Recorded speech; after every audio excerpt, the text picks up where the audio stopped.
تو تمہارا حشر وہی ہونا ہے جو قرآن میں لکھا ہے، وقال الرسول یا رب ان قوم اتخذوا هذا القرآن مہجورا۔ رسول اللہ قیامت کے دن شکایت کریں گے کہ اے اللہ میری امت نے قرآن کو پیٹھ کے پیچھے ڈال دیا تھا۔ ہمیں صرف شفاعت والا ورژن بتایا گیا جو حق ہے، لیکن جو شکایت لگنی ہے کہ قرآن کو پیٹھ کے پیچھے ڈال دیا تھا وہ نہیں ہمیں بتایا گیا، اور پریکٹیکلی ہمیں نظر آ رہا ہے کہ قرآن کو پیٹھ کے پیچھے ڈال دیا گیا، اور نبی صلی اللہ علیہ وآلہ وسلم کو اس چیز کا غم ہے کہ مجھے قیامت کے دن اپنی امت کے خلاف گواہی دینی پڑ جائے گی کیونکہ انہوں نے قرآن چھوڑ دیا، اور ہم نبی صلی اللہ علیہ وآلہ وسلم کے اوپر امید لگا کے بیٹھے ہوئے ہیں۔ آپ نے تو شکایت کرنی ہے۔ الحمدللہ رب العالمین والصلاة والسلام علی سید الانبیاء والمرسلین، اما بعد فاعوذ باللہ من الشیطان الرجیم، بسم اللہ الرحمن الرحیم۔ شفاعت انبیاء علیہم الصلوات و تسلیمات اور شفاعت اولیاء اللہ کے حوالے سے مرزا جہلمی نے بظاہر تو اقرار کیا لیکن در پردہ انکار کرنے کی کوشش کی ہے، اور اس سلسلہ میں انبیاء علیہم الصلوات و تسلیمات اور اولیاء اللہ کی شفاعت کے حوالے سے مرزا جہلمی نے جو سٹیٹمنٹس اور بیانات دیے ہیں اس میں قرآن مجید فرقان حمید کی آیات اور احادیث میں معنوی تحریف کا ارتکاب بھی کیا،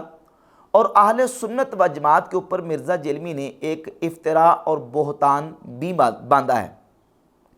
سورۃ الفرقان کی آیت نمبر 30 کا حوالہ دیا، سورۃ النساء کی آیت نمبر 41 کا حوالہ دیا، اور صحیح بخاری سے 2 احادیث مرزا جہلمی نے بیان کی، اور اس میں بھی معنوی تحریف کا اس نے ارتکاب کیا، اور اہل سنت و جماعت کے حوالے سے اس نے بہتان یہ لگایا کہ یہ لوگ اپنے بزرگ بابوں کو نبیوں سے بڑھاتے ہیں اور پیغمبروں سے ان کو اونچا لے جاتے ہیں، نعوذ باللہ تعالیٰ، جبکہ اہل سنت و جماعت کا ہرگز کوئی ایسا عقیدہ نہیں ہے۔ ہمارے ہاں تو یہ عقیدہ مجمع علیہ اور متفق علیہ ہے کہ جو کسی غیر نبی کو نبی سے بڑھانا تو دور کی بات ہے، نبی کے برابر بھی سمجھے وہ بھی دائرہ اسلام سے خارج ہے، اس کا اسلام کے ساتھ کوئی تعلق نہیں ہے۔ مرزا جہلمی نے جن آیات اور احادیث کا حوالہ دے کے اس میں ایک معنوی تحریف کا ارتکاب کر کے جو سٹیٹمنٹس دی ہیں ان میں سے ایک تو اس نے یہ بیان دیا اور یہ کہا کہ سورۃ الفرقان کی آیت نمبر 30 میں اللہ تعالیٰ ارشاد فرماتا کہ رسول قیامت کو شکایت کریں گے۔ نبی صلی اللہ علیہ وآلہ وسلم کو اس چیز کا غم ہے کہ مجھے قیامت کے دن اپنی امت کے خلاف گواہی دینی پڑ جائے گی کیونکہ انہوں نے قرآن چھوڑ دیا، اور پھر یہ کہا کہ ہم نبی صلی اللہ علیہ وسلم پر امید لگائے بیٹھے ہیں کہ آپ نے تو شکایت کرنی ہے، یعنی ہم امید لگا کے بیٹھے ہیں حالانکہ نبی علیہ السلام نے اپنی امت کی شکایت کرنی ہے۔ اور ایک اور سٹیٹمنٹ دی اور کہا کہ ہم لوگ کہتے ہیں کہ یا اللہ جو کچھ بھی ہیں تیرے محبوب کی امت سے ہیں، اور محبوب رو رہے ہیں ہماری وجہ سے، ہم تو اس امید سے ہیں نا کہ نبی علیہ السلام نے ہمیں بچانا ہے، اور نبی علیہ السلام اس بات پر رو رہے ہیں کہ مجھے اپنی امت کے خلاف گواہی دینی ہے۔ یہ تو چیز ہی کچھ اور نکل آئی۔ وقال الرسول یا رب ان قوم اتخذوا هذا القرآن مہجورا، اور رسول اللہ شکایت کریں گے کہ میری قوم نے قرآن کو پیٹھ کے پیچھے ڈال دیا تھا۔ اچھا دیکھیں، ہم لوگ یہ کہتے ہیں یا اللہ جو کچھ بھی ہیں تیرے محبوب کی امت سے ہیں، اور محبوب نہ رو رہے ہیں ہماری وجہ سے۔ ہم تو اس امید میں ہیں نا کہ نبی علیہ السلام نے ہمیں بچانا ہے، اور نبی علیہ السلام اس بات پر رو رہے ہیں کہ مجھے اپنی امت کے خلاف گواہی دینی ہے۔ یہ تو چیز ہی کچھ اور نکل آئی۔ اور اس کے علاوہ اس نے ایک اور بیان دیا اور یہ کہا کہ یہ کہتے ہیں یہ کتنے گستاخ ہیں، کہتے ہیں کہ نبی کہیں کہ ہمیں اپنی فکر ہے، اور ان کے بابے اور بزرگ وہ کہہ رہے ہیں کہ میں اس وقت تک جنت چ وڑنا نہیں جب تک اپنے مریداں نو جنت نہیں لے جاندہ۔ اللہ کا شکر ادا کریں 73 کے آئین میں آپ کو کافر قرار نہیں دیا ہم نے، ادروائز آپ نے کسر کوئی نہیں چھوڑی کہ آپ کو اسلام سے باہر نکالا جائے۔ اس سے بڑی گستاخی کیا ہے پیغمبروں کی؟ یعنی کہ یہ بابوں کو نبیوں سے